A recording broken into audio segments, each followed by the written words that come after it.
Alors, bonjour mes copains. C'est dimanche. Il est déjà midi, mais vous voyez, pas prête. Je voulais vous partager mes idées, mon opinion sur le perfectionnisme. J'ai écouté une coach en parler. Ça m'a fait remonter des souvenirs, des impressions. Alors, vous savez, sans y réfléchir, que quand on parle de quelqu'un perfectionniste, c'est pas toujours positif à 100%. C'est-à-dire, c'est comme tout, ça peut être un défaut, ça peut être une qualité.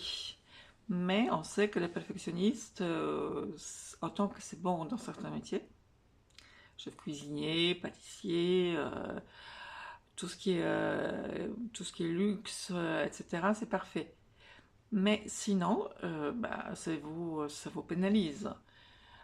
J'ai un collègue qui était perçu comme perfectionniste, et il n'était pas. Il était complètement. Et en fait, autant ça plaisait à ses employeurs, parce que ce genre de personnes ne comptent pas les heures, ne comptent pas les efforts, il peut rester des heures en plus pour retravailler un document. Mais on sait que ça les pénalise, hein, parce qu'en fait, il en fait plus que les autres, pour, je dirais pas les mêmes effets, mais en fait, les mêmes récompenses souvent. Alors, si vous réfléchissez, en fait, si vous arrive d'être perfectionniste, et moi je vais parler de mon expérience, peut-être il y en a qui s'y retrouvent. Quand j'étais petite fille, ma mère n'était pas affective. Bon, elle n'était jamais, elle ne serait pas plus aujourd'hui quand j'étais une petite fille mignonne. Et je l'étais. Alors du coup, elle me disait jamais, Monica c'est bien, mais elle parlait toujours de mes copines, comment elles sont formidables.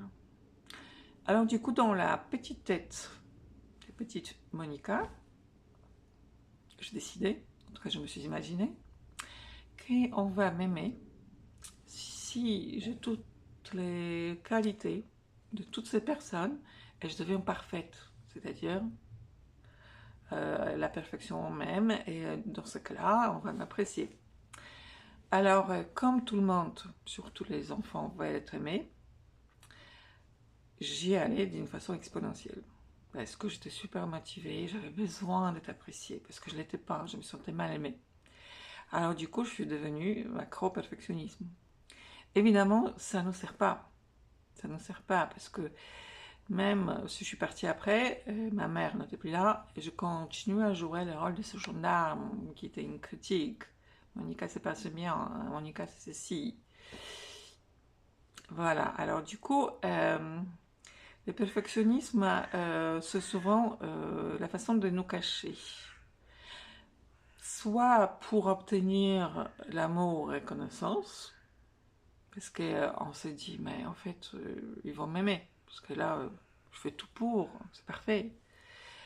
Ou au pire, on ne pourra rien me reprocher, c'est-à-dire, perfectionnisme, c'est pour des personnes qui manquent cruellement confiance en soi-même, d'amour propre, etc. Parce que finalement, dans la psychologie, c'est comme les vases communicantes.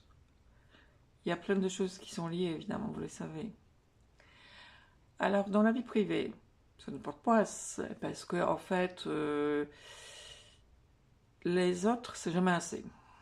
Parce que c'est jamais parfait.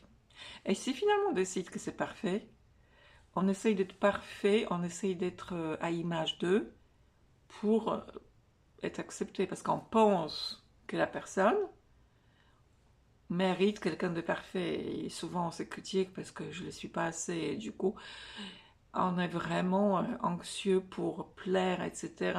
Et c'est perfectionniste, cette tendance à être parfait, dire toujours oui, etc. Ça nous porte malheur sur du long terme. Après, professionnellement. Professionnellement, dans certains métiers, allez-y. Mais pour les autres, ne faites pas plus que les autres et attendre, et n'attendez pas la récompense. Parce que c'est vous qui tenez plus, pourtant on ne vous le demande pas. Ce qu'on vous demande, c'est le travail. Si vous pensez que votre travail ne mérite pas la même chose, c'est-à-dire il faut que vous essayez 2 fois plus pour que ce soit pareil, là, imaginez, il y a un petit souci derrière. Voilà la vie professionnelle. Et pour tout le reste, vous avez du mal à vous lancer. Parce que vous dites, c'est pas le moment parfait. Mais le moment parfait n'y arrivera jamais. Le moment parfait, c'est maintenant. Parce que c'est le seul moment que vous savez, sur lequel vous avez le contrôle. Parce que d'ici 2 jours, on ne sait pas.